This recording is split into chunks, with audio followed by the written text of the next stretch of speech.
ഞാൻ പിറന്ന മണ്ണ്, ഞാനിഴഞ്ഞ മണ്ണ്, ഞാൻ കളിച്ച് ഞാൻ ചിരിച്ച് ഞാൻ വളർന്ന മണ്ണ്, വേദകൽപ്പപാദപത്തിൻ വേരുറച്ച മണ്ണ്,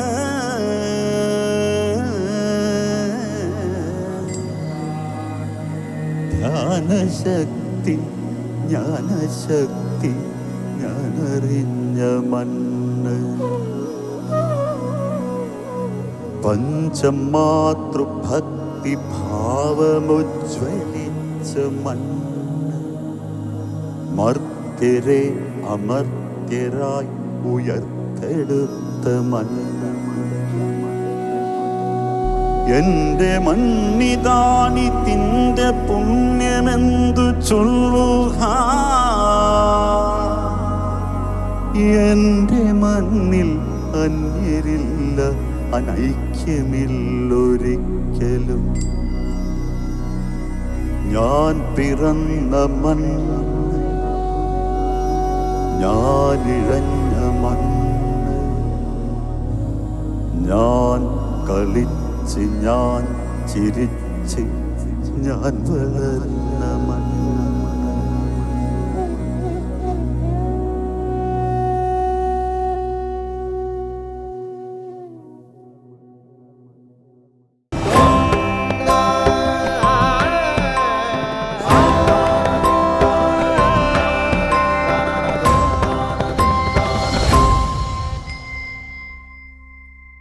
നമസ്കാരം. മഹാബാഹുവായ കുന്തിപുത്ര, അസ്ഥിര മനസ്സിനെ അടക്കുക എന്നത് തീർച്ചയായും ദുഷ്കരമാണ്. എങ്കിലും യുക്തമായ പരിശീലനം കൊണ്ടും നിസ്സംഗത കൊണ്ടും ഇത് തീർച്ചയായും സാധ്യമാകും. ഭഗവത്ഗീതയിൽ നിന്നും ഭഗവാൻ ശ്രീകൃഷ്ണന്റെ ഒരു വളരെ മനോഹരമായ സന്ദേശമാണിത്. നമ്മുടെ മനസ്സിലെ ഓരോ ചിന്തകളാണ് നമ്മുടെ കർമ്മമായി പിന്നീട് മാറുന്നത്. നമ്മുടെ മനസ്സിനെ നിയന്ത്രിക്കാനും നേർവഴിയിലേക്ക് നയിക്കുവാനും ജീവിതത്തിലെ എല്ലാ സന്ദർഭങ്ങളിലും നമ്മളെ കൊണ്ടാവട്ടെ എന്ന് പ്രാർത്ഥിച്ചുകൊണ്ട് ഇതാ ശ്രേഷ്ഠ ഭാരതം ഞാൻ പിറന്ന മണ്ണിന്റെ മറ്റൊരു അധ്യായം ഇവിടെ ആരംഭിക്കുന്നു. സ്വാഗതം.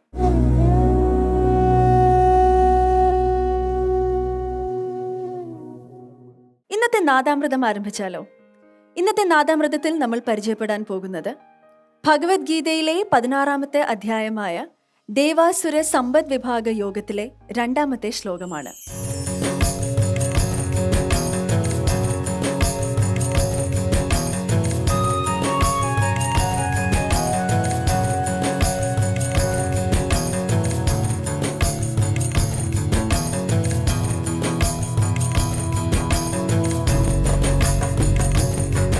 മാതാ അമൃതാനന്ദമയി ദേവിയുടെ സന്ദേശങ്ങൾ ശിരസാ വഹിക്കുന്ന ശിവകുമാറിന്റെയും ഡോക്ടർ മീര എസിന്റെയും മകനാണ് ശിവപ്രസാദ്.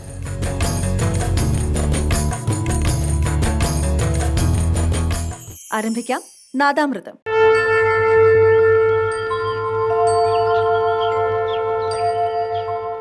ഓം അമൃതേശ്വരിയേ നമഃ. എല്ലാ ധർമ്മശാസ്ത്രങ്ങളും മനുഷ്യൻ കൈക്കൊള്ളേണ്ട സദാചാരങ്ങളെക്കുറിച്ചും പുറന്തള്ളേണ്ട ദുരാചാരങ്ങളെക്കുറിച്ചും വ്യക്തമായി പ്രതിപാദിക്കുന്നു. ഇന്നത്തെ നമ്മുടെ ചർച്ചാ വിഷയം ഇത് തന്നെയാണ്. ശ്രീമദ് ഭഗവത്ഗീതയിലെ 16-ാം അധ്യായമായ ദേവാസുര സമ്പദ് വിഭാഗത്തിലെ 2-ാമത്തെ ശ്ലോകം. ദേവനെന്നോ അസുരനെന്നോ സദാചാരിയെന്നോ ദുരാചാരിയെന്നോ മനുഷ്യനെ തരംതിരിക്കാനല്ല ഭഗവത്ഗീതയുടെ ശ്രമം. മറിച്ച് മൂല്യങ്ങൾ എന്താണ് എന്ന് നമ്മെ മനസ്സിലാക്കി അവയെ മുറുകെ പിടിച്ചാൽ ജീവിതത്തിൽ വിജയം നേടാം എന്ന് ഭഗവത്ഗീത നമ്മെ പഠിപ്പിക്കുന്നു. ഈ അധ്യായത്തിൽ ഭഗവാൻ ശ്രീകൃഷ്ണൻ ദേവഗുണമുള്ളവർ ഈശ്വരോന്മുഖരാകും എന്ന് പറയുന്നു. ദേവസമ്പത്ത് ആർജിക്കാൻ വേണ്ട ഗുണങ്ങളെ പറ്റിയാണ് ഭഗവാൻ ഇവിടെ പറയുന്നത്. അഹിംസ, സത്യമക്രോധ, ത്യാഗശാന്തിരപൈശുനം, ദയാഭൂതേഷ്വലോ ലുപ്തം, മാർദ്ദവം ഹ്രീരചാപലം. അഹിംസ, സത്യം, ക്രോധമില്ലായ്മ, ത്യാഗം, ശാന്തി, പരിദൂഷണം ചെയ്യാതിരിക്കൽ, ഭൂതദയ, ആഗ്രഹമില്ലായ്മ, സൗമ്യത, ലജ്ജ, ഇവയെല്ലാം ദൈവീ സമ്പത്താണ് എന്ന് ഭഗവാൻ ഇവിടെ പറയുന്നു. അഹിംസ എന്നാൽ ആരെയും ദ്രോഹിക്കരുത് എന്ന മനോഭാവമാണ്. ഒരു ഡോക്ടർ കത്തി ഉപയോഗിച്ച് രോഗിയുടെ വയറ് കയറി ഓപ്പറേഷൻ ചെയ്യുന്നു. ഒരു കള്ളൻ കത്തി ഉപയോഗിച്ച് ഒരുവൻ്റെ വയറ്റിൽ കുത്തുന്നു. ഇവിടെ ഡോക്ടർക്ക് രോഗിയെ ചികിത്സിച്ച് രക്ഷിച്ചതിന് അവാർഡ് കിട്ടുന്നു. എന്നാൽ കള്ളനോ പണം മോഷ്ടിച്ച് ഒരുവനെ വധിക്കാൻ ശ്രമിച്ചതിന് പോലീസ് ജയിലുമാക്കുന്നു. ഇവിടെ രണ്ടുപേരും കത്തി ഉപയോഗിച്ചു, എന്നാൽ മനോഭാവം വ്യത്യസ്തമായിരുന്നു. കള്ളൻ ചെയ്ത ഹിംസയും ഡോക്ടർ ചെയ്ത അഹിംസയുമാണ്. കുട്ടികളായ നമ്മൾക്ക് അച്ഛനും അമ്മയും പറഞ്ഞു തരാറില്ലേ എപ്പോഴും സത്യം പറയണമെന്ന്? സത്യം വചാ ധർമ്മം ചര എന്നല്ലേ സനാതനധർമ്മം നമ്മെ പഠിപ്പിക്കുന്നത്? അമ്പൂറ്റമ്മ പറയാറുണ്ട്, ദേഷ്യം രണ്ടു വശവും മൂർച്ചയുള്ള കത്തിയെപ്പോലെയാണെന്ന്. അത് ഉപയോഗിക്കുന്നവർക്കും ഏൽക്കുന്നവർക്കും ഒരുപോലെ ദോഷം ചെയ്യും. ലക്ഷ്യപ്രാപ്തിക്ക് ത്യാഗ മനോഭാവം വളരെ അത്യാവശ്യമാണ്. പരീക്ഷാകാലത്ത് നമ്മൾ വീഡിയോ ഗെയിംസും കമ്പ്യൂട്ടർ ഗെയിംസും ഒക്കെ ഒഴിവാക്കി നന്നായി പഠിക്കാറില്ലേ?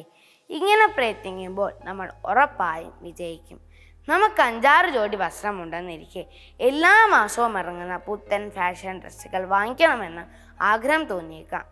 ഇതുപോലെ കാണുന്ന എല്ലാ ബേക്കറി സാധനങ്ങളും കഴിക്കണമെന്ന് കൊതി തോന്നിയേക്കാം. എന്നാൽ ആവശ്യത്തിന് മാത്രം വസ്ത്രം മേടിക്കണം, ആരോഗ്യത്തിനായി ഭക്ഷണം കഴിക്കണം. ആഗ്രഹങ്ങളെ നാം സ്വയം നിയന്ത്രിക്കണം. എനിക്കിത് വേണ്ട എന്ന് വെക്കുന്നതും ഒരു ത്യാഗമാണ്.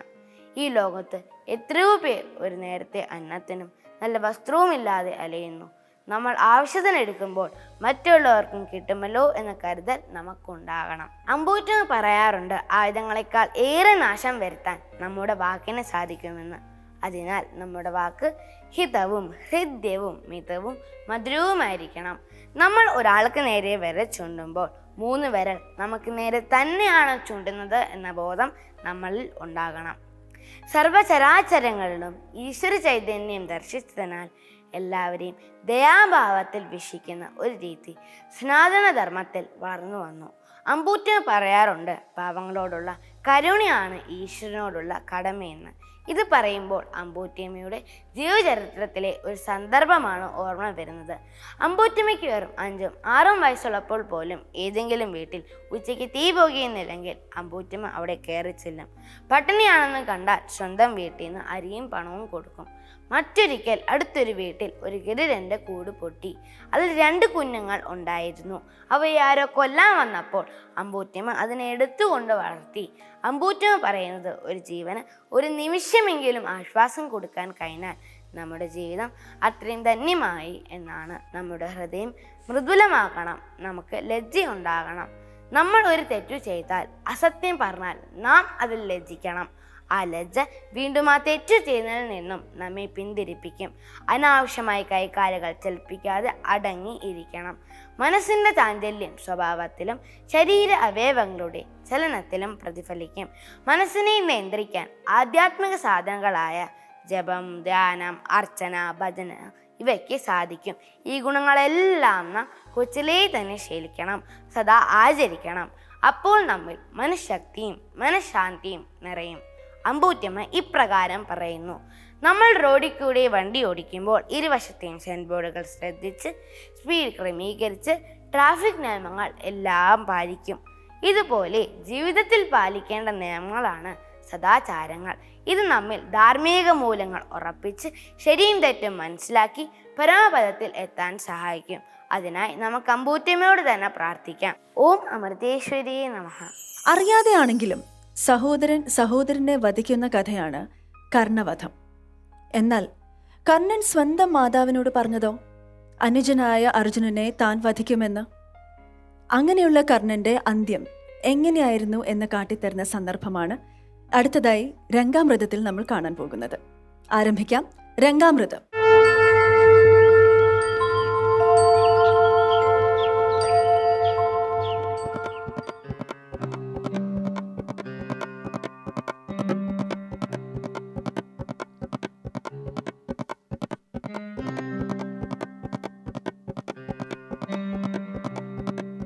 അർജുന, കർണനതാ ഇങ്ങോട്ടേക്കാണ് വരുന്നത്.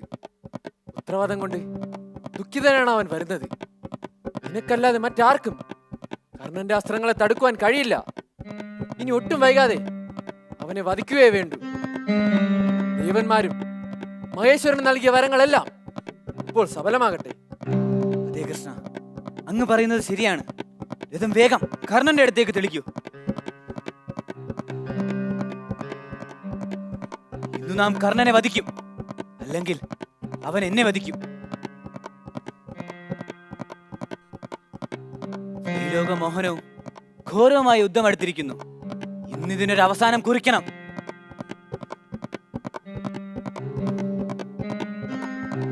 ഹേ കർണ, ഖാണ്ഡീവധാരിയായ നാം ഇന്നും നിന്നെ വകവരുത്തും. പാഞ്ചാലിയോടും എന്റെ സഹോദരന്മാരോടും നീ ചെയ്ത ചതിക്ക് ഇന്നു ഞാൻ പകരം ചോദിക്കും.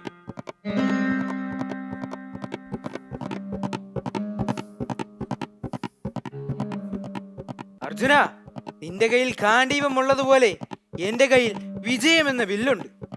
യുദ്ധസാമർത്ഥ്യത്തിൽ നീ എന്നേക്കാളും താഴെയാണ്. അതുകൊണ്ട് നമുക്ക് നിന്നെ തെല്ലും ഭയമില്ലെന്നറിയുക. സൂതപുത്ര, നിന്റെ ഈ ആത്മപ്രശംസ പാർത്ഥന് മുന്നിൽ നിഷ്ഫലമാണ്. യുദ്ധവീരനായ കിരീടി എവിടെ? വീരും നരാധവനുമായ നീ എവിടെ? സിംഹത്തിന് മുന്നിൽ കുറുക്കനെത്തിയാലുള്ള അവസ്ഥ നിനക്കറിയാമല്ലോ. ശല്യരെ, അങ്ങന്റെ സാരഥിയോ അതോ അർജുന പക്ഷക്കാരനോ? എന്റെ വീര്യത്തെ തളർത്തുന്ന രീതിയിലുള്ള സംസാരം ഉചിതമല്ലെന്നറിയുക. കർണ, സാരഥി രതിയേക്കാൾ അധികമാകണമെന്നുള്ള ദുര്യോധനന്റെ അഭ്യർത്ഥന മാനിച്ചാണ് ഞാൻ നിന്റെ സാരഥിയായത്.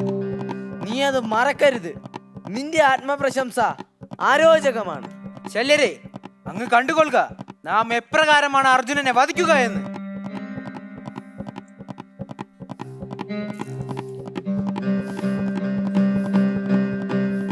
അർജുന, കർണൻ അജയനായ യോദ്ധാവാണ്. പല ഉത്തമ ഗുണങ്ങളുള്ള കർണൻ ദുര്യോധനോടൊപ്പം ചേർന്നത് കൊണ്ടാണ് ശോഭിക്കാതെ പോയത്. അതിനാൽ രാധേനെ നിസ്സാരമായി കാണരുത്. കൃഷ്ണ, അങ്ങ് എന്നെ കൂടെ ഉള്ളിടത്തോളം എനിക്ക് ഭയമില്ല. അങ്ങനിൽ പ്രീതനായിരിക്കുമ്പോൾ എനിക്ക് ജയം സിദ്ധിക്കാതെ വരുമോ? ഇതാ ഞാൻ ശരിക്കുമുള്ള യുദ്ധം ആരംഭിക്കുമെന്ന്.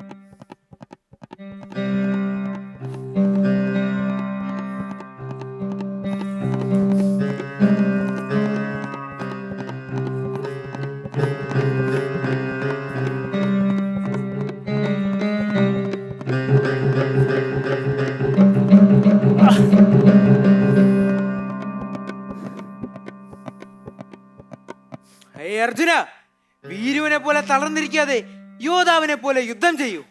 അർജുന, കിരാതമൂർത്തിയായ മഹാദേവനുമായി യുദ്ധം ചെയ്തപ്പോഴുള്ള ധൈര്യം എവിടെ പോയി? നിന്റെ ഗാണ്ഡീവത്തിന് ശക്തി പോരെങ്കിൽ ഇതാ എന്റെ സുദർശനം എടുത്തുകൊള്ളൂ. കർണ, പാർത്ഥൻ അധൈര്യനായിരിക്കുകയാണ്. വേഗം ഈ അവസരം വിനിയോഗിക്കൂ. പാർത്ഥനെ വധിക്കൂ. ഏയ്, ധൈര്യവാനാകൂ. യുദ്ധം തുടരൂ.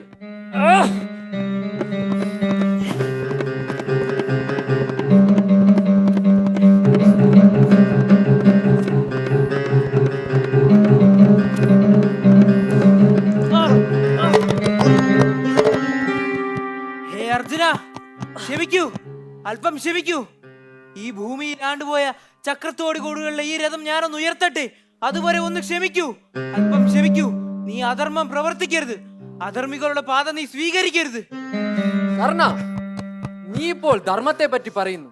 ഏകവസ്ത്രധാരിയായിരുന്ന പാഞ്ചാലി അപമാനിച്ചപ്പോഴും കള്ളച്ചൂതിൽ ധർമ്മപുത്രരെ തോൽപ്പിച്ചപ്പോഴും ബാലനായ അഭിമന്യുവിനെ പത്മവ്യൂഹത്തിൽപ്പെടുത്തി കൊന്നപ്പോഴും ഈ ധർമ്മം എവിടെയായിരുന്നു? അപ്പോഴൊന്നുമില്ലാത്ത ധർമ്മം ഇവിടെ എന്തിന്? അർജുന, ഇനി ഒട്ടും വൈകാതെ അവനെ വധിക്കൂ. ആഞ്ജലിയം എന്ന തീക്ഷ്ണ ബാണത്തെ മഹേന്ദ്രാസ്ത്രത്തോടു കൂടി ഇവനിൽ പ്രയോഗിക്കുക. അങ്ങനെയാവട്ടെ കൃഷ്ണ. അർജുന, അരുത്, നീ അധർമ്മികളുടെ പാത സ്വീകരിക്കരുത്. അർജുന, അരുത്, അരുത്, അരുത്, അരുത്. ആ, ആ, ആ. അർജുന, നീ അധർമ്മിയാണ്. നിരായുധനായ എന്നെ വധിച്ചത് അധർമ്മമാണ്. ദുര്യോധന, അങ്ങേക്ക് നൽകിയ വാക്ക് എനിക്ക് പാലിക്കാനായില്ല. മാപ്പ്, മാപ്പ്. ആ, അമ്മയെ കുന്തി ദേവി, അവിടത്തേക്ക് ഇപ്പോഴും 5 മക്കൾ. ആ, 5 മക്കൾ, 5 മക്കൾ. ആ, ഇത് ധർമ്മമല്ല, അധർമ്മമാണ്. മകനെ, നിനക്ക് നാം മുന്നറിയിപ്പ് തന്നതല്ലേ? പക്ഷേ നീ അതൊന്നും വിശ്വസിച്ചില്ല. ഹേ കർണ, വിടർന്ന മാറോട് കൂടിയവനും താമര കണ്ണനും ഉരുക്കിയ സ്വർണത്തിന്റെ നിറത്തോട് കൂടിയവനുമായ നീ പാർത്ഥശരങ്ങളേറ്റ് ഈ ഭൂമിയിൽ വീണ് കിടക്കുന്നത് കാണാൻ എനിക്കാവില്ല. അതുകൊണ്ട് ഞാൻ എന്റെ രശ്മികളെ ചുരുക്കി പതുക്കെ പതുക്കെ മായുന്നു.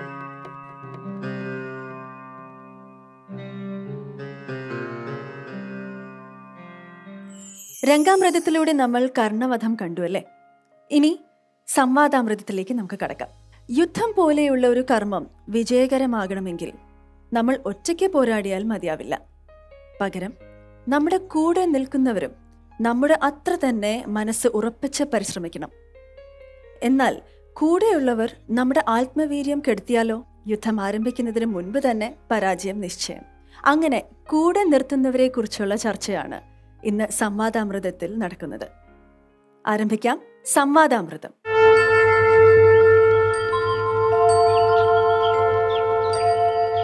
നമസ്കാരം. ചർച്ചകളിലൂടെയും സംവാദങ്ങളിലൂടെയും ആശയങ്ങളുടെ പുതിയ പ്രപഞ്ചത്തിലേക്ക് ചിന്തയുടെ പുതിയ വാതായനങ്ങൾ തുറന്ന് പ്രവേശിക്കുക. അതാണ് സംവാദാമൃതം. ശ്രേഷ്ഠഭാരതം ഞാൻ പിറന്ന മണ്ണിന്റെ സംവാദാമൃതത്തിലേക്ക് ഏവർക്കും ഹൃദ്യമായ സ്വാഗതം. ഇന്ന് നമ്മോടൊപ്പം സംവാദാമൃതത്തിൽ ആചാര്യ ശ്രേഷ്ഠരായ മാതാ അമൃതാനന്ദമയി മഠത്തിലെ അമ്മയുടെ സന്യാസി ശിഷ്യനായ സംപൂജ്യ സ്വാമി വിവേകാമൃതാനന്ദപുരി എത്തിച്ചേർന്നിട്ടുണ്ട്. സ്വാമിജിക്ക് സ്നേഹപൂർവം സ്വാഗതം. സംസ്കൃത പണ്ഡിതനും ആചാര്യ ശ്രേഷ്ഠനുമായ ഭാരതീയ ദാർശനിക ഇതിഹാസ ചിന്തകളിൽ ഏറെ അവഗാഹമുള്ള professor PV Viswanathan Namboothiri sir ഇന്ന് നമ്മോടൊപ്പമുണ്ട്. സാറിന് സ്നേഹപൂർവം സ്വാഗതം. ശ്രീ സാമുവൽ കൂടൽ കൂടുതൽ പരിചയപ്പെടുത്തലുകൾ ആവശ്യമില്ലാത്ത വ്യക്തിത്വമാണ്. കവി, ഗ്രന്ഥകാരൻ, ക്രിസ്തു മത ദർശനത്തിലും ഭാരതീയ ദർശനങ്ങളിലും ഒരുപോലെ പാണ്ഡിത്യം നേടിയ വ്യക്തി. സ്നേഹത്തോടെ സ്വാഗതം ചെയ്യാം ശ്രീ സാമുവൽ കൂടൽ. ഇന്ന് സംവാദാമൃതത്തിൽ നാം ചർച്ച ചെയ്യുന്ന വിഷയം മഹാഭാരതത്തിൽ നമ്മുടെയൊക്കെ മനസ്സിനോട് ഏറെ ചേർന്നു നിൽക്കുന്ന ഒരു കഥാപാത്രമാണ് കർണൻ. കർണന്റെ ചെയ്തികൾ, കർണന് പലപ്പോഴും സമൂഹത്തിൽ നിന്നും ഏൽക്കേണ്ടി വന്നിട്ടുള്ള അപമാനങ്ങൾ, ഇതൊക്കെ ചർച്ച ചെയ്യുന്ന ഒരു വലിയ സമൂഹം നമ്മുടെ ഇടയിലുണ്ട്. വേദവ്യാസ ഭഗവാന്റെ കർണൻ എന്ന പാത്ര സൃഷ്ടിയിലെ സവിശേഷതകൾ എന്തൊക്കെയായിരുന്നു? കർണന്റെ മനസ്സിലെ സങ്കീർണതകളിലൂടെയൊക്കെ കടന്നു പോകുമ്പോൾ ഏത് ആശയത്തെ പ്രതിനിധാനം ചെയ്യുന്നതിന് വേണ്ടിയിട്ടാണ് കർണൻ എന്ന കഥാപാത്രത്തെ ഋഷി സൃഷ്ടിച്ചിരിക്കുന്നത്? ഇന്നത്തെ നമ്മുടെ വിഷയം കർണന്റെ വ്യത്യസ്തമായ അനുഭവ തലങ്ങളിലേക്ക് നാം ഇന്ന് പ്രവേശിക്കുന്നില്ല. കർണ സ്വഭാവത്തിന്റെ ഒരു സവിശേഷത നാം ഇന്ന് ചർച്ച ചെയ്യുന്നു. സ്വാമിജി, ഇന്ന് നാം ചർച്ച ചെയ്യുന്നത് യുദ്ധത്തിൽ വർദ്ധിതവീര്യനായി അർജുനനെ പരാജയപ്പെടുത്തുക, അർജുനനെ ഇല്ലായ്മ ചെയ്യുക, ഇങ്ങനെ കാലങ്ങളായി താൻ സ്വരുക്കൂട്ടി വെച്ചിരുന്ന, യുദ്ധത്തിൽ പ്രയോഗിക്കുവാനായി സ്വരുക്കൂട്ടി വെച്ചിരിക്കുന്ന ചിന്തകളും ആയുധ കർമ്മശേഷിയും ഒക്കെ കൊണ്ടാണ് കർണൻ യുദ്ധത്തിലേക്ക് വരുന്നത്. പക്ഷേ കർണന് സാരഥിയായി ലഭിച്ചത് ശല്യരെയായിരുന്നു. ശല്യർ ഒരു തരത്തിൽ കർണന്റെ ആത്മവീര്യത്തെ കെടുത്തിക്കൊണ്ടേയിരുന്നു. ശല്യരുടെ കർണനോടുള്ള ഇടപെടൽ, എന്നാൽ ആത്മവീര്യമുള്ള കർണന്റെ പൗരുഷം. ഭാസ മഹാകവിയുടെ കർണൻ വളരെ ആശയഗൗരവമുള്ള ഒരു ചിന്ത കർണഭാരം നാടകത്തിൽ അവതരിപ്പിക്കുന്നുണ്ട്. സാറ് ഓർക്കുന്നുണ്ടാവും. ദൈവായത്തം കുലേ ജന്മ മതായത്തം തു പൗരുഷം എന്ന്. കുലത്തിൽ ജനിക്കാൻ സാധിക്കുക, ഏത് കുലത്തിലാണോ ജനിക്കുന്നത് എന്നൊന്നും നമ്മുടെ കർമ്മമല്ല, അത് വിധിയാണ്, അത് ദൈവഹിതമാണ്. പക്ഷേ എനിക്ക് നേടാൻ സാധിക്കുന്നത് പൗരുഷമാണ് എന്ന് കർണൻ പ്രസ്താവിക്കുന്നുണ്ട്. ഇങ്ങനെയുള്ള കർണന്റെ പൗരുഷത്തിന് മേലാണ്, ആത്മവിശ്വാസത്തിന് മേലാണ് ശല്യർ നിരന്തരമായി പ്രവാഹങ്ങൾ നിരന്തരമായി പ്രഹരിച്ചുകൊണ്ടിരുന്നത്. ശല്യരുടെ ഈ ഇടപെടൽ എങ്ങനെയാണ് കർണനെ യുദ്ധത്തിൽ പ്രതികൂലമായി ബാധിച്ചത്? ഇങ്ങനെയാണ് നാം ഇന്ന് ചർച്ച ചെയ്യാവുന്ന വിഷയം. ഈ ശല്യര് ഈ യുദ്ധം ഉണ്ടെന്നറിഞ്ഞപ്പോൾ ശല്യര് സഹായിക്കാൻ പോകുന്ന ഒരു പാണ്ഡവരെയാണ്. കാരണം മാദ്രിയുടെ സഹോദരനാണ് ശല്യര്.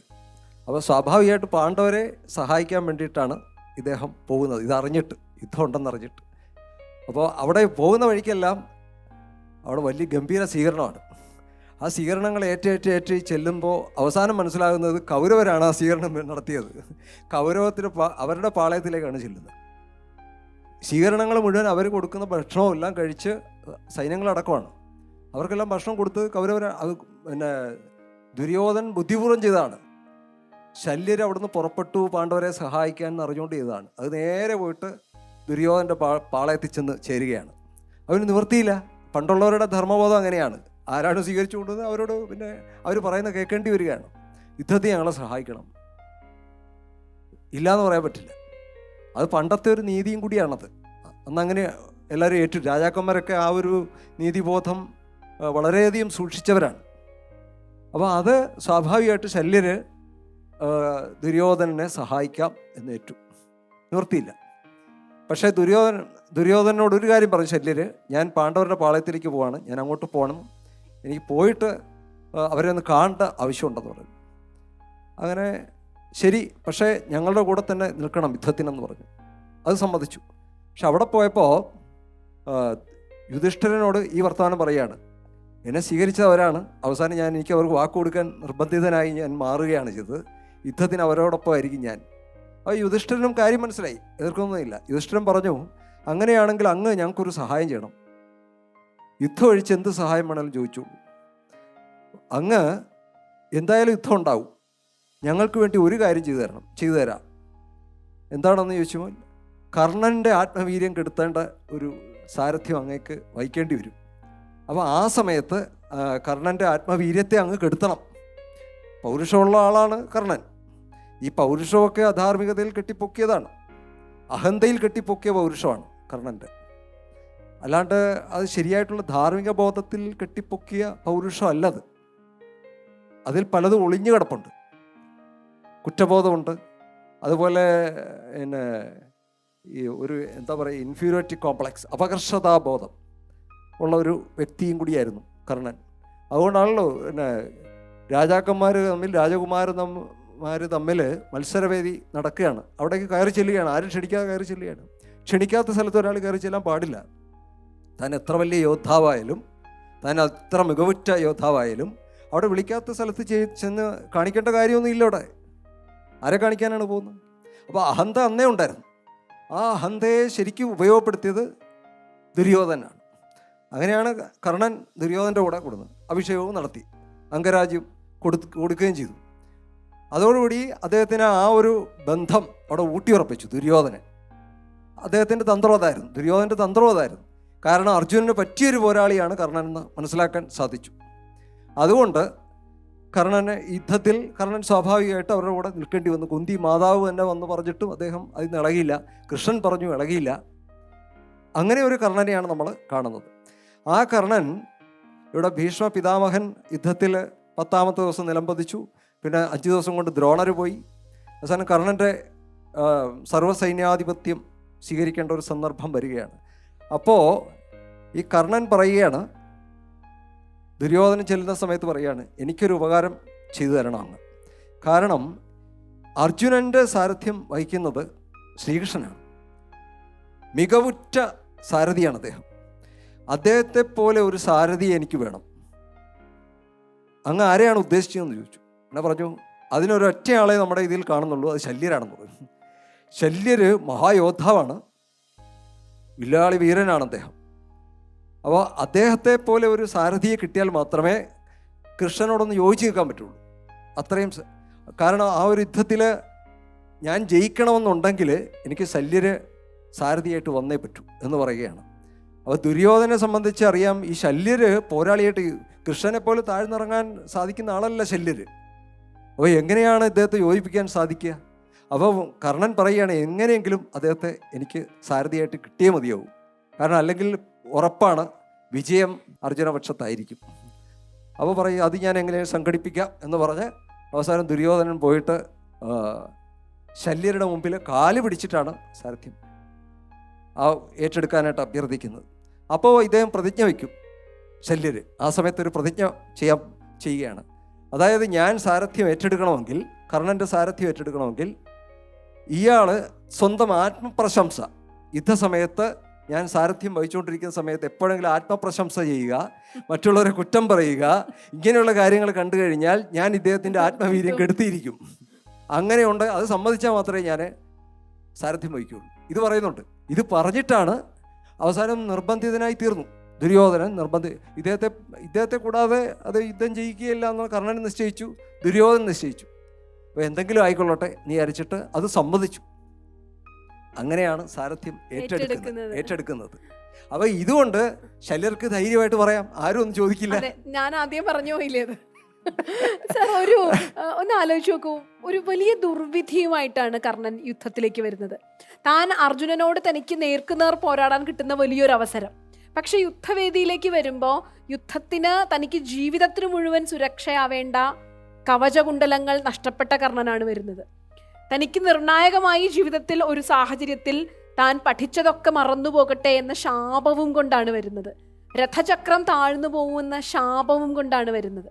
അപ്പം ജീവിതത്തിൽ ഒരു നിർണായകമായ ഒരു പ്രതിസന്ധിയെ അഭിമുഖീകരിക്കേണ്ടി വരുമ്പോൾ ഇങ്ങനെയുള്ള കുറേ ദുർവിധികളുമായിട്ടാണ് കർണൻ യുദ്ധവേദിയിലേക്ക് വരുന്നത് തന്നെ.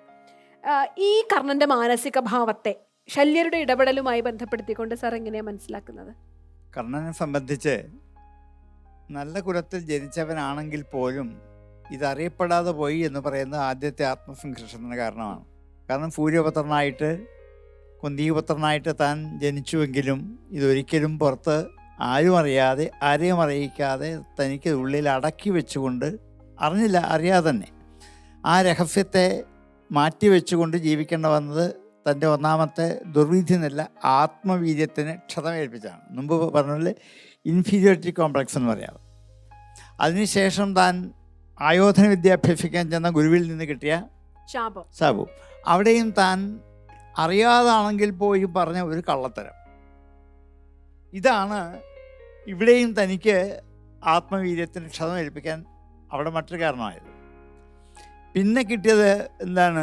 യുദ്ധഭൂമിയിലേക്ക് പോകുന്നതിന് മുമ്പ് ആദ്യത്തെ 4 ആ ഭാഗങ്ങളിലെങ്ങും കർണനെ യുദ്ധത്തിന് അടുപ്പിച്ചില്ല. ഭീഷ്മരോട് വലിയ ഉണ്ടായിരുന്നു. ബുദ്ധിപൂർവ്വം ഭീഷ്മര്, ദ്രോണര്, ഈ 2 സന്ദർഭത്തിൽ ഇദ്ദേഹത്തിന് സ്ഥാനമില്ല യുദ്ധഭൂമിയിൽ. മരിച്ചതിന് ശേഷമാണ് യുദ്ധത്തിലേക്ക് വരുന്നത്. അപ്പോൾ വാസ്തവത്തിൽ കൗരവരുടെ കൂടെ നിന്ന് ഈ ദുര്യോധനന്റെ പ്രതിനിധിയായിട്ട് ദുശാസനേക്കാൾ കൂടെ നിൽക്കാൻ പറ്റിയ ഒരാളെ കൂടെ നിന്നിട്ടും അയാളെ ആദ്യം യുദ്ധത്തിൽ പങ്കെടുപ്പിക്കാൻ പറ്റില്ല. ഇതൊക്കെ ഇദ്ദേഹത്തിൻ്റെ ആത്മവീര്യത്തെ തകർക്കാൻ കാരണങ്ങളാണ് വാസ്തവത്തിൽ. ആദ്യമല്ലേ നല്ല ശക്തിമാനാണ്, നല്ല കഴിവുള്ള ആളാണ്, പക്ഷെ ഒന്ന് പുറത്തു കൊണ്ടൊന്ന് പ്രകടിപ്പിക്കാനാകുന്ന ഒരു അവസരം എനിക്ക് കിട്ടാതെ പോയി. അവസരം കിട്ടാതെ പോയത് മറ്റൊന്നും പറയാനില്ല, ഒരു പ്രകൃതി നിയമത്തിൻ്റെ ഒരു വികൃതിയായിട്ട് മാത്രമേ ഇതിനെ കാണാൻ പറ്റൂ നമുക്ക്. കാരണം എവിടേക്കാണോ താൻ അവിടെ കള്ളത്തരം പറഞ്ഞത്, എവിടേക്കാണോ താൻ തൻ്റെ ആത്മസ്വത്വത്തെ മറച്ചു പിടിക്കേണ്ടി വന്നത്, അതിനൊക്കെ പ്രതിഫലം തിരിച്ചു കിട്ടും. അത് ഈ പ്രകൃതിയുടെ ഒരു സാമാന്യ സ്വഭാവമാണ്. ഇതറിയാതെ ഏറ്റുവാങ്ങേണ്ടി വന്ന ആളാണ് കർണൻ. കർണന് നല്ല സാമർഥ്യമുണ്ട്. ഇവരെക്കാളൊക്കെ അവിടെ അർജുനേക്കാൾ കൂടുതൽ വിജയസാധ്യത ഉണ്ടെന്ന് എല്ലാവർക്കും അറിയാം. അർജുനും അറിയാം. അർജുനെ ഏറ്റവും പേടിയതായിരുന്നല്ലോ, കർണൻ മാത്രമായിരുന്നു. കാരണം യുദ്ധത്തിൽ ബാക്കി ആരെയും ഒരു പേടിയില്ല. കർണനെ യുധിഷ്ഠിരൻ പോലും അങ്ങനെയല്ല ചെയ്തേ. കാരണം കർണനെ ജയിക്കാൻ വേണ്ടി മാത്രമാണ് അർജുനെ വളർത്തിക്കൊണ്ടത്. അല്ല, തിരിച്ചു കർണനും പേടിയുണ്ടായിരുന്നു. അർജുനെ പേടിച്ചിട്ടുമാണ്. ദേവേന്ദ്രൻ ഈ ദാനധർമ്മം തന്നെ അത് നിഷ്പ്രഭമായി പോകാനുള്ള കാരണം കവചകുണ്ടലങ്ങൾ കൊടുത്തിട്ട് ദാനം ചെയ്യുമ്പോൾ ഒന്നും തിരിച്ചു വാങ്ങാൻ പാടില്ല. ഇദ്ദേഹം വേല് തിരിച്ച് സ്വീകരിക്കുകയാണ്. അതോടുകൂടി ആ ദാനത്തിന്റെ മഹത്വം കെട്ടുപോയി. ദാനശീലത്വം എന്ന് പറയുന്ന അതിന്റെ മഹാത്മ്യം പോയി.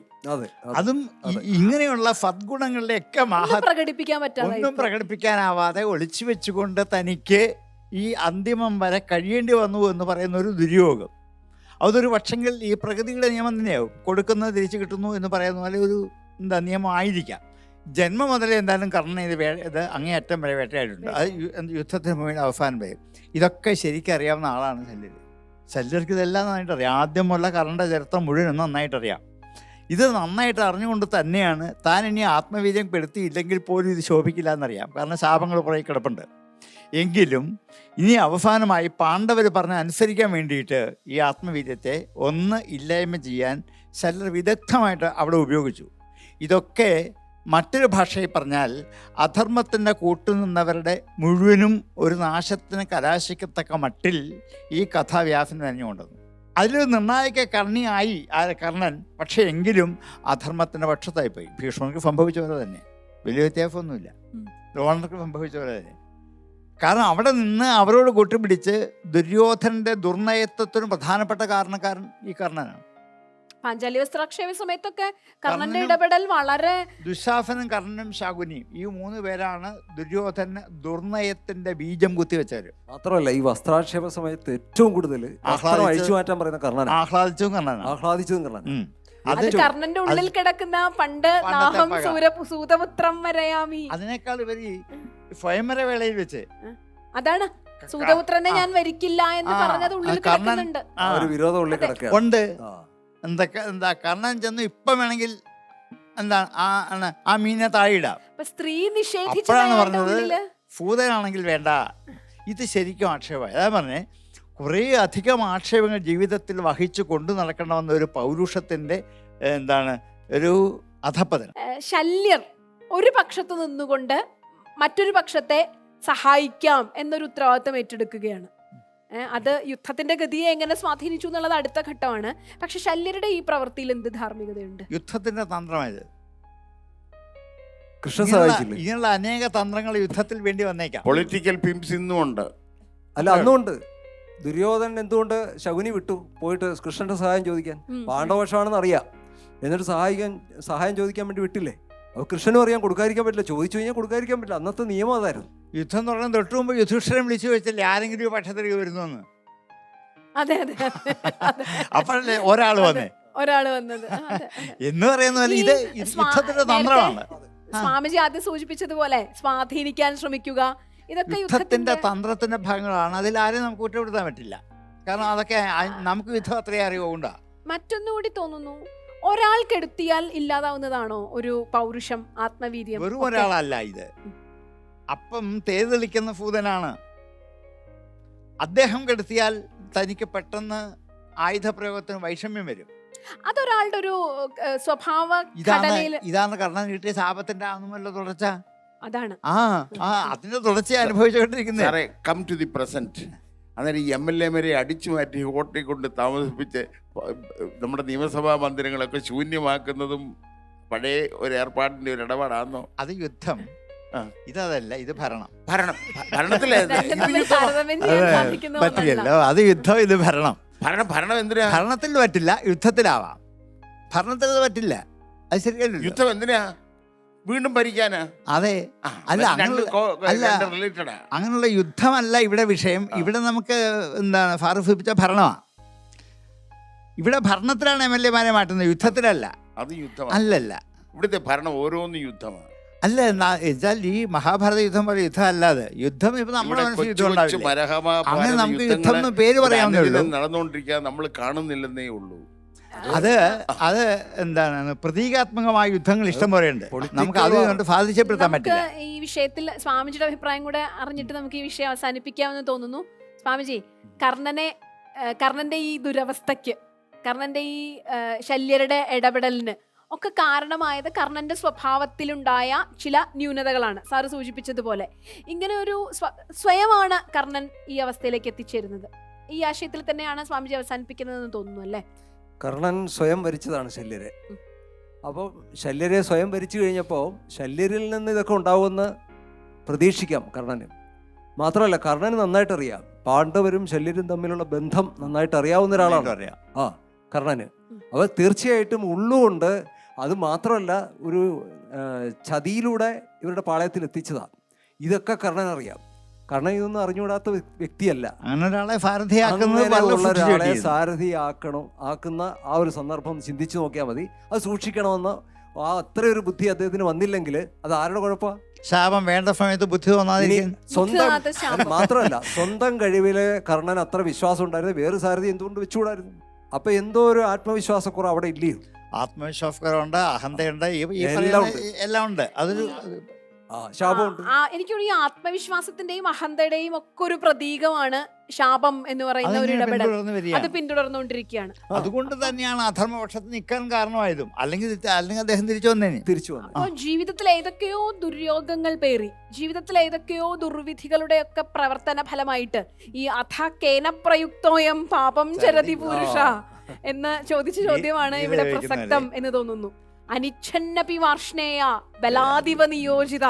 അല്ലയോ ഭഗവാനെ, ഞാൻ ഏത് പ്രവൃത്തിയിൽ പ്രേരിതനായിട്ടാണ്, ആരാൽ പ്രേരിതനായിട്ടാണ് ഞാൻ പാപകർമ്മങ്ങൾ ചെയ്യുന്നത്?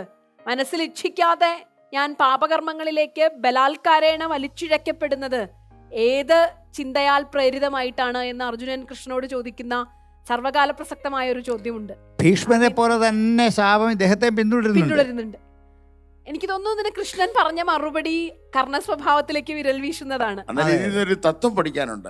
ആരുടെയും ശാപം വാങ്ങിക്കരുത്. അതെ അതെ, അത് പ്രധാനമാണ്. ശാപം മനസ്സിൽ നിന്ന് വരുന്ന നിർഗമിക്കുന്ന ആരും കേൾക്കത്തില്ല. ചീത്തവിളിയാന്നേ കേൾക്കും. പക്ഷെ ശാപം മനസ്സിന്റെ അടിത്തട്ടിന്ന് ബോധമണ്ഡലത്തിൽ നിന്ന് വരുന്ന സ്വർഗീയമായ വിധിന്യായമാണ്. അത് ഒരു ജന്മമല്ല, ഒരു ജന്മം, ജന്മാന്തരങ്ങൾ എടുക്കും. ഇവിടുത്തെ ഓരോ രാഷ്ട്രീയക്കാരനും ഓരോ മതക്കാരനും എല്ലാവരും പഠിക്കാൻ ഞാൻ പറയുക, ആരുടെ ശാപം വാങ്ങിച്ചു കെട്ടരുത്. അതെ, മറ്റൊരാളുടെ മനസ്സിന് താപം നീ ഉണ്ടാക്കുന്ന എത്ര സമ്പാദിച്ചാലും നീ ശാപം വാങ്ങിച്ചു കെട്ടരുത്. എന്നെ കേൾക്കുന്ന മനുഷ്യ, നീ ആരുടെ ശാപം വാങ്ങിച്ചു കെട്ടരുത്. നീ കർമ്മം ചെയ്യുന്നതിന് മുമ്പേ ഓർത്തോണം, ഇത് ആരുടെയെങ്കിലും നെഞ്ചു പൊളക്കുന്ന പ്രസ്ഥാനമാണോ എന്ന്. ആണെങ്കിൽ നീ ചെയ്യരുതടാ പൊന്നുകുട്ടപ്പ. എനിക്ക് നിന്നോട് ഇതേ പറയാനുള്ളൂ. വളരെ രസകരമായിട്ടുള്ള ഒരു സമാപ്തിയായിരുന്നു. ശാപം അത് മനുഷ്യന്റെ ആത്മവിശ്വാസത്തെ കെടുത്തുന്ന ഒരു പ്രതീകമായിട്ടാണ് ഇവിടെ ഋഷി അവതരിപ്പിച്ചിരിക്കുന്നത്. ജന്മം കോച്ചുന്ന എന്ന് പറയണം. അവന്റെ തലമുറകളുടെ ജന്മം കോച്ചുക ശാപം കൊണ്ട്. അതെ, പല ജന്മങ്ങളിൽ പിന്തുടരുന്ന ശാപമാണ് ഇവിടെ കർണന് ദുർവിധിയായത്. മനുഷ്യൻ പാപകർമ്മങ്ങൾ കാമത്താലും ക്രോധത്താലും പ്രേരിതനായിട്ട് ചെയ്യുന്നു എന്ന് കൃഷ്ണൻ ഭഗവത്ഗീതയിലൂടെ പറയുന്നു. കർണനെ പലയിടത്തും പ്രേരിപ്പിച്ചിരുന്നത് ഇത് തന്നെയായിരുന്നു.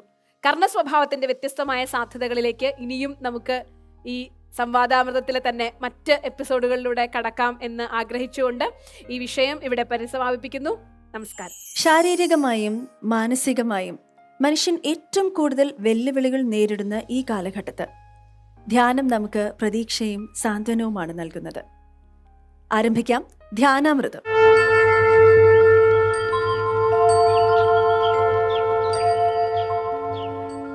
ഓം അമൃതേശ്വരിയായി നമഃ. അവരവരുടെ ഇരിപ്പിടങ്ങളിൽ നട്ടെല്ല് നിവർത്തി കണ്ണുകൾ അടച്ചിരിക്കുക. ശ്വാസത്തിൽ ശ്രദ്ധ കേന്ദ്രീകരിക്കുക. സാധാരണഗതിയിൽ ശ്വാസം എടുക്കുകയും വിടുകയും ചെയ്യുക. ബോധപൂർവം സ്വയം അറിഞ്ഞ് ശ്വസിക്കുക. ശ്വാസഗതിയുടെ താളം ശ്രദ്ധിക്കുക.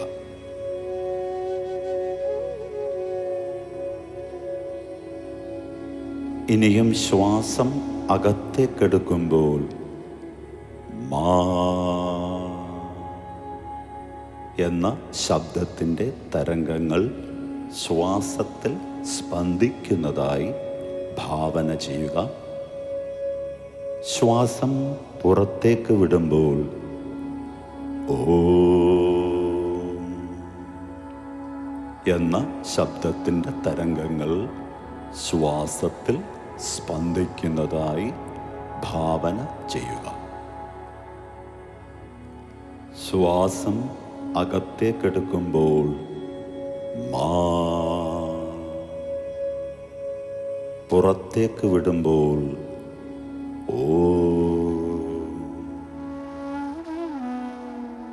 ഈ ശബ്ദ തരംഗങ്ങൾ ശ്വാസഗതിക്കനുസരിച്ച് താളാത്മകമായി സ്പന്ദിക്കുന്നതായി മനസ്സുകൊണ്ട് ഭാവന ചെയ്യുക. മാ, ഓം.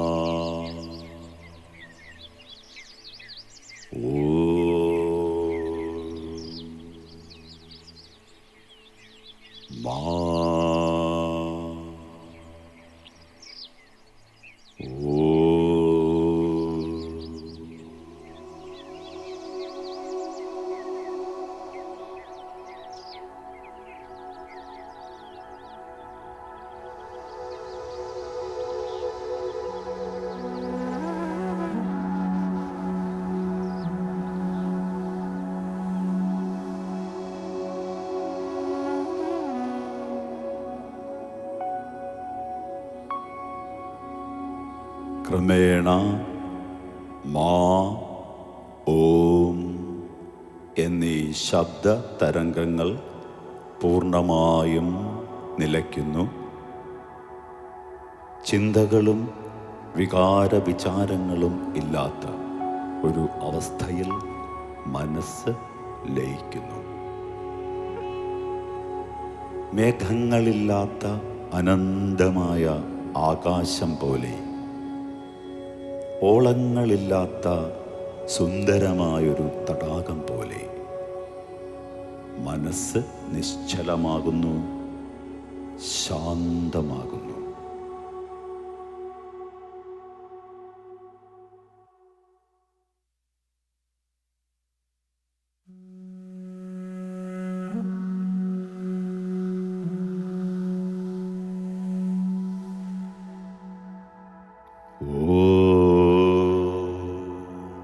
ലോകാഃ സമസ്താഃ സുഖിനോ ഭവന്തു. ഓം ശാന്തി ശാന്തി ശാന്തി. ഓം ശ്രീ ഗുരുഭ്യോ നമഃ.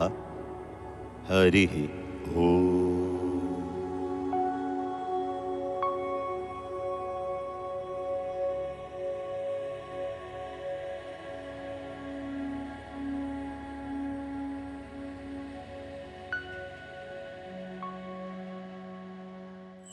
മഹാഭാരതത്തിലെ ഏറ്റവും പ്രധാനപ്പെട്ട കഥാപാത്രങ്ങളിൽ ഒന്നാണ് കർണൻ്റെത്.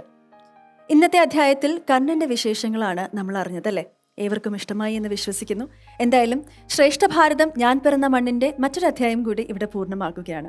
അടുത്ത അധ്യായത്തിലൂടെ വീണ്ടും കണ്ടുമുട്ടാം. അതുവരെ നമസ്കാരം. തേജക്ഷമാധൃതിശൗചം അദ്രോഹോ നാതിമാനിത.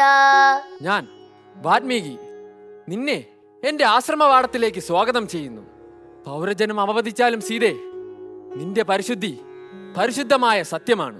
ബാലി നിഗ്രഹവും സീതാപരിത്യാഗവും രാമന്റെ ധാർമ്മിക യശസ്സിന് ഏറ്റ കളങ്കമാണെന്ന് വ്യാഖ്യാനിക്കപ്പെടുന്നുണ്ട് പലപ്പോഴും. സീതയുടെ ചാരിത്രശുദ്ധി സമൂഹത്തിന്റെ താഴെക്കടയുള്ള ആളുകൾ വരെ ചർച്ച ചെയ്യുന്ന നിലയിലേക്ക് എത്തിക്കഴിഞ്ഞു എന്നുള്ളതാണ് അതിൻ്റെ കാര്യം.